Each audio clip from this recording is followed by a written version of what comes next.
안녕하십니까. 정혜래 가업승계연구원 정아림입니다. 중기 이코노미 기업지원단의 본부장을 역임하고 있습니다.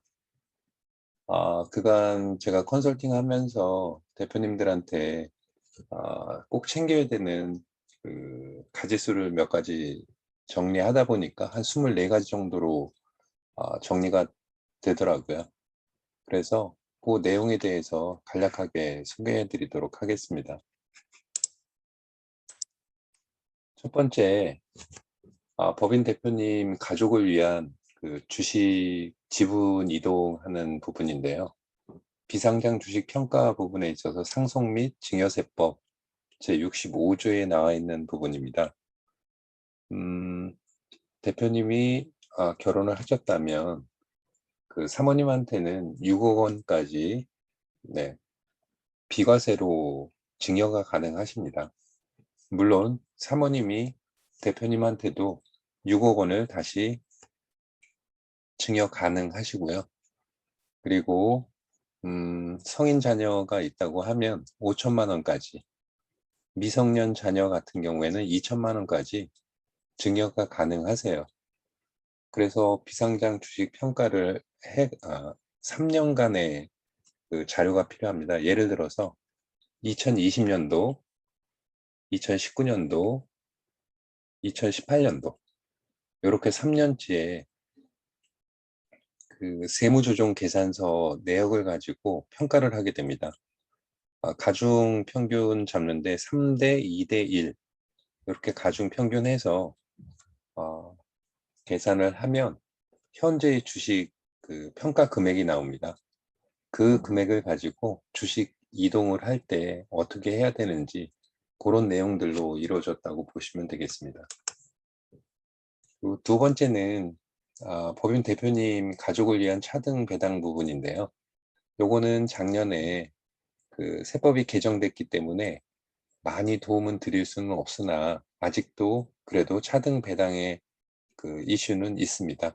요건 상속 및 증여세법 제2조 2항에 나와 있습니다. 다음은 법인 대표님들 은퇴 자금을 마련하는 데 있어서 급여나 상여금 뭐 이런 것들은 다 늘 받으시는 거지만 퇴직금은 지급 규정이 있어야 되거든요. 요거는 상법 조항에 있습니다. 제 388조에 있고요. 요거는 아무래도 정관에 내용이 기입이 되어 있어야 하고요. 2020년 1월 1일부터는 세무당국에서는 2배수까지는 인정을 하게 되어 있습니다. 그 이전에는 3배수까지 인정을 썼습니다. 물론 이것도 정관의 내용이 있어야 된다고 말씀드릴 수 있겠습니다. 다음은 유족 보상금 지급 규정입니다. 요거는 소득세법 제12조에 있는 부분인데요.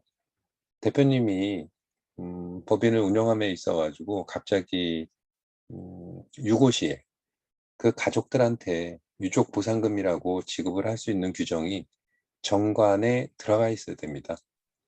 이 정관은 아무래도 회사의 법률과 같은 부분이기 때문에 한번 정관에 이런 내용들이 빠져 있다고 하면은 꼭 넣어 주셔야 될 것 같습니다. 다음은 주식 매수 청구권과 그리고 차명 주식이었을 때, 그리고 자본금에 대한 회수, 그리고 가지급금을 위한 어떤 자산주 취득 방법들이 있습니다. 이런 것들은 상법 제 341조 조항에 있는 거고요. 이런 것들은 전문가들하고 상의를 하셔서 빨리 처리하시는 게 가장 좋습니다. 물론 요거 주식 매수 청구권에 대한 상법 조항은 제 335조 6항에 있는 부분들이고요. 요것도 정관에 있는 내용에 꼭 추가되어 있어야지만 사용이 가능하니까 이런 것들도 전문가들하고 꼭 상의하셔서 진행해 보심이 옳다고 볼 수 있습니다. 다음은 주식 매수 선택권에 대한 상법 제 340조에 2항, 3항, 4항, 5항이 있습니다. 이것도 당연히 아셔야 되는 부분들이고요. 당연히 정관 내용에 이게 기입이 되어 있어야지 실행할 수 있다고 알고 계시면 되겠습니다. 요거는 상속 및 증여세법의 제45조 2항에는 차명 주식의 해지에 대한 그 법률들이 나와 있는데요.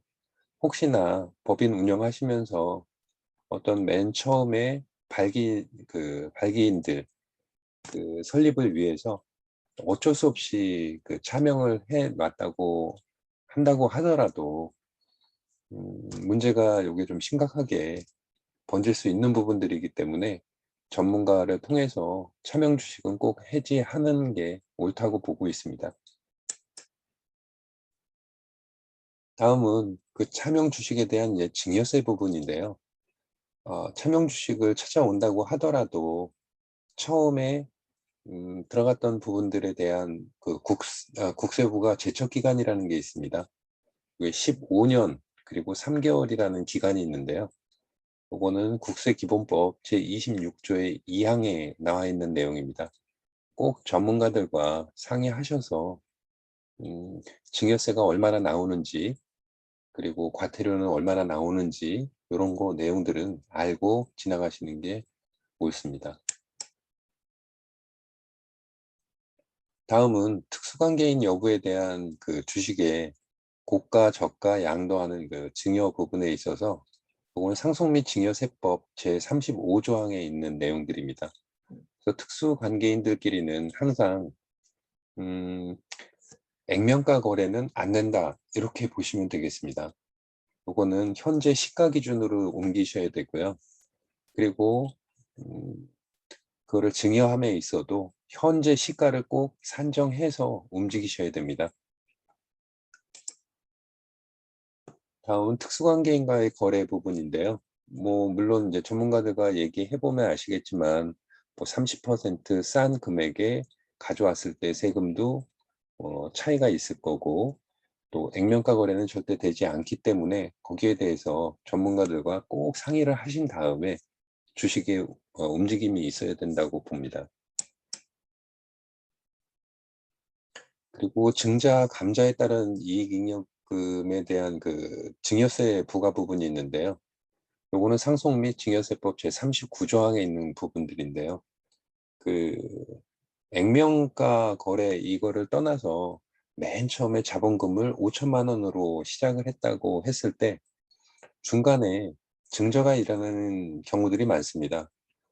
특히 이 부채 비율 때문에라도 이 증자를 하고 하는데 음 증자할 때 이 명의 신탁됐던 부분에 대해서 다시 한번 증자가 일어난다면 거기는 명의 신탁이 두 번째 일어나는 시점이 발생하는 구간이 되기 때문에 이것도 꼭 전문가들하고 상의를 하신 다음에 그리고 주식들을 움직이셔야 된다고 봅니다.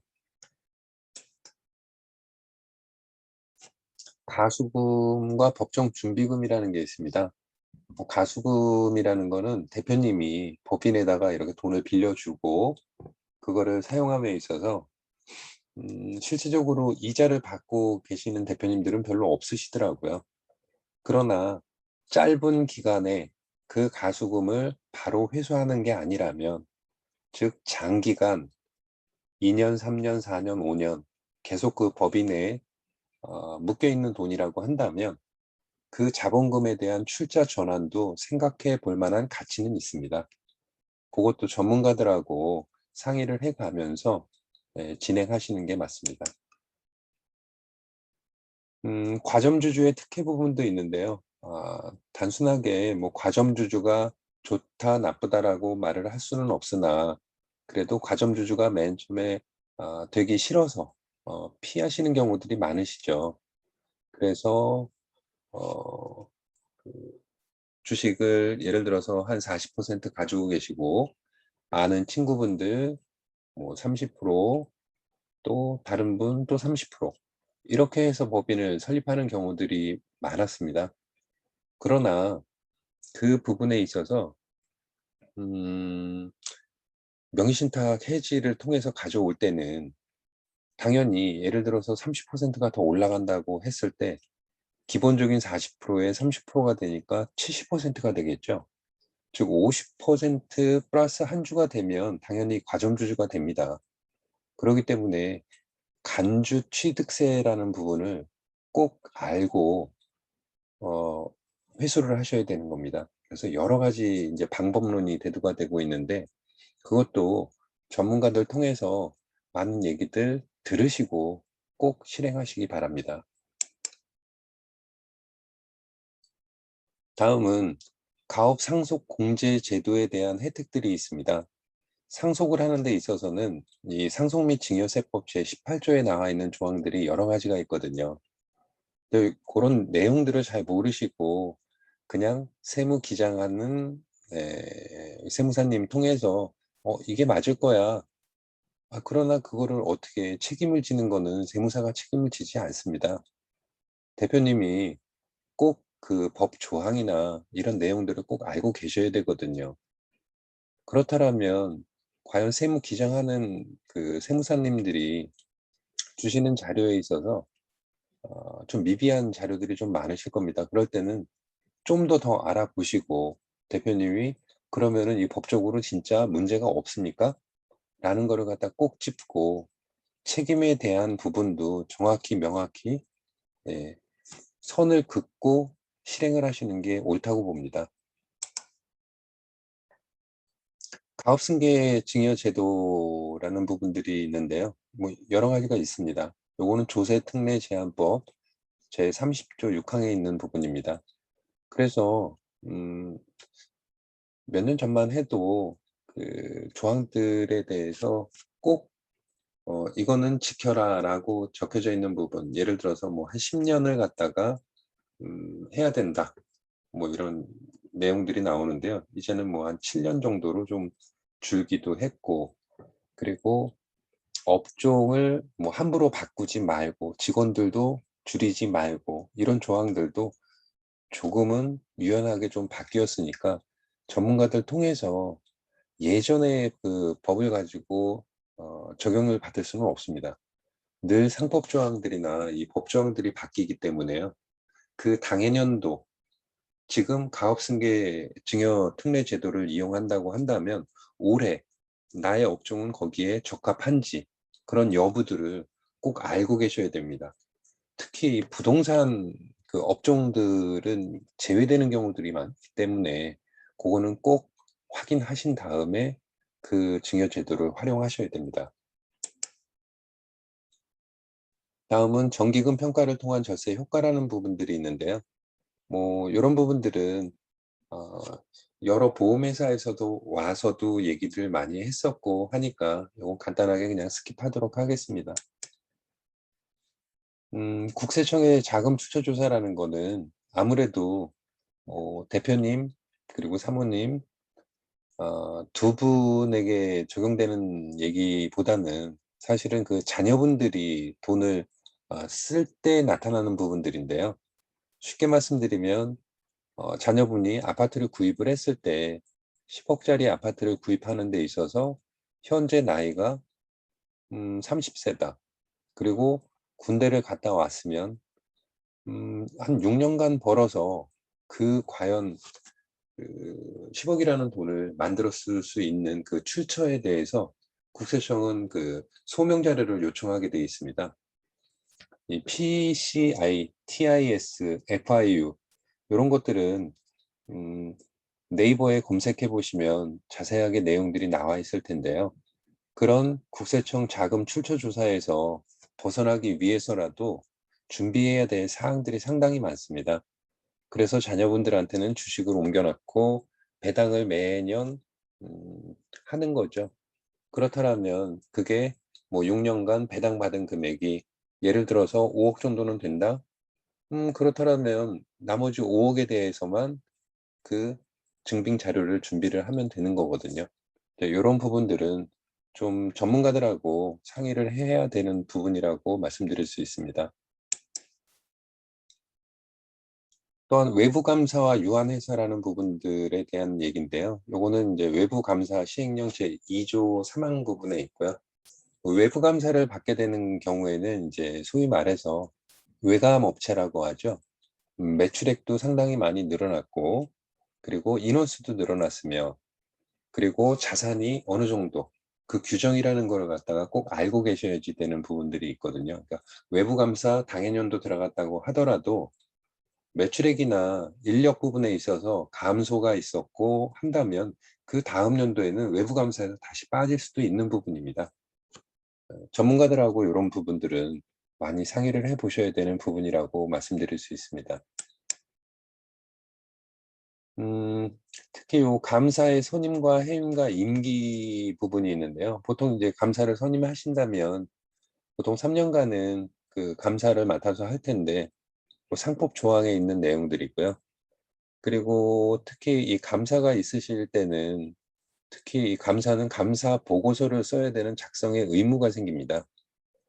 음 과태료가 500만 원일 겁니다. 그 과태료 부분도 무시할 수 없는 부분들이기 때문에 보통 세무기장을 맡긴다고 하더라도 감사 보고서까지 써주는 세무기장 하시는 분들은 없으시거든요. 그렇다고 또 그 담당하는 법무사님께서 요거를 준비해 주지도 않고 있다 보니까 회사의 대표님은 전혀 모르고 있다가 과태료가 나왔을 때 '어 이거 뭐야?' 이렇게 생각하시는데 법이란 건 그렇습니다. 법이 찾아와서 나한테는 알려주지 않습니다. 그러나 법을 알고 있다면 그 권리를 충분히 주장하고 찾아 드실 수 있기 때문에 그런 부분에 대해서는 좀 신중하게 생각을 해볼 만한 가치는 있습니다. 법인 등기 변경에 대해서는 상법 633 조에 의거해서 보통 3 년에 한 번씩은 대표님과 이사님 그리고 감사님 퇴임을 하실지 아니면 그대로 연임해서 하실지 요런 것들은 항상 음 보통 이제 법무사님들이 도와주셔야 되는 부분인데요. 대표님들이 뭐 깜빡하고 넘어갈 수 있거든요. 근데 그렇다고 그 법무사분들이 늘 그 업체만 관리할 수 있는 부분들은 아니겠죠.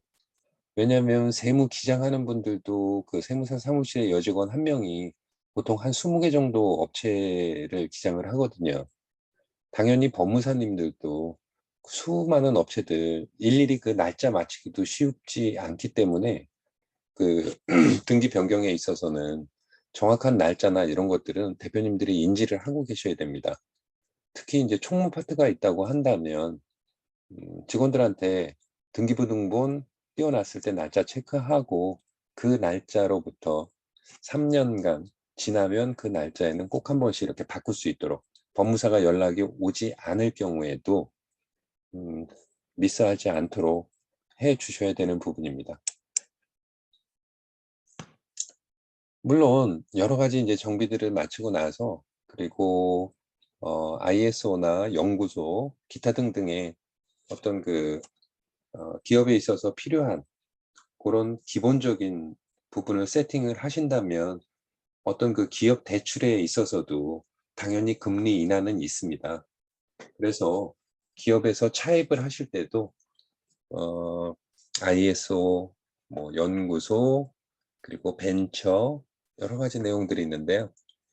이노비즈, 메인비즈 요런 것들 준비하신다고 하면 대출 금리에서도 많은 혜택들이 있습니다. 물론 기술을 인증하는 데 있어서는 IS도 있겠지만 특허라는 부분을 무시할 수는 없겠죠. 그래서 특허를 준비를 많이 하시는데요.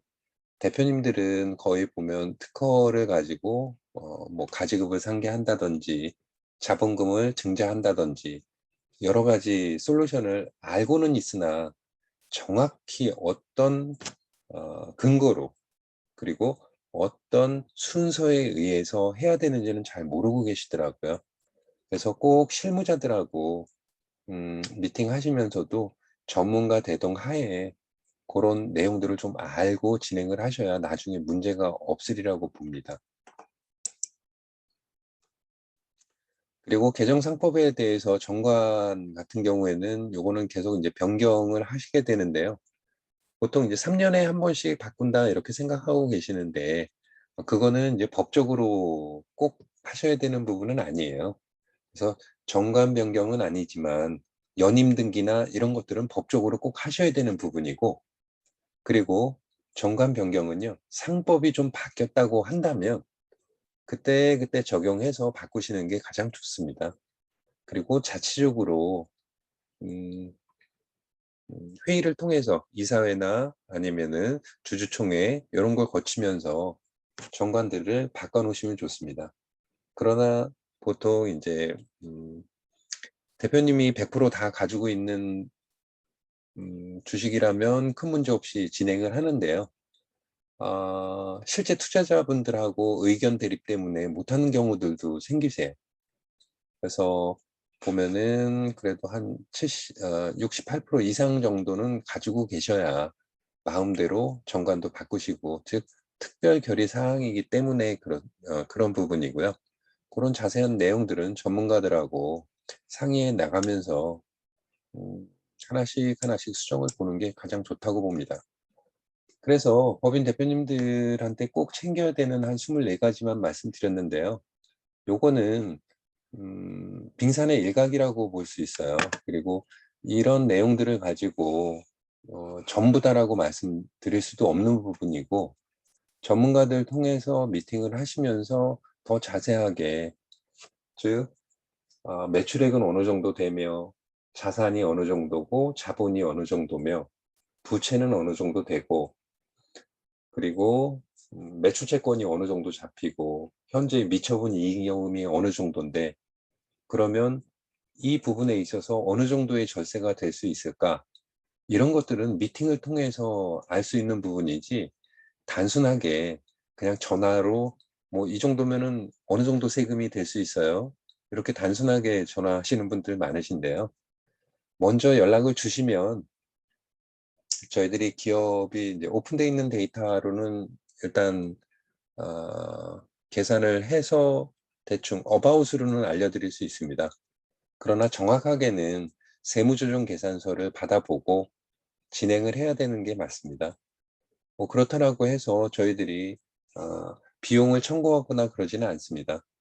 일이 실행될 때 비용이나 뭐 이런 것들은 서로 맞춰가면서 하는 부분들이지, 처음부터 어떤 그 부담 갖고 그 연락 안 하시고 끙끙 앓고 계시지 마시고요. 연락 주십시오. 그러면 저희들 전문가들이 전화 드리고 한번 찾아뵙고 미팅하면서 그 회사의 앞으로의 발전 가능성이나 이런 것들을 같이 대표님하고 상의해 나가면서 도움을 드릴 수 있는 그런 부분이 있었으면 좋겠습니다. 이상 정혜래 가업승계 정아림 연구원이었습니다. 감사합니다.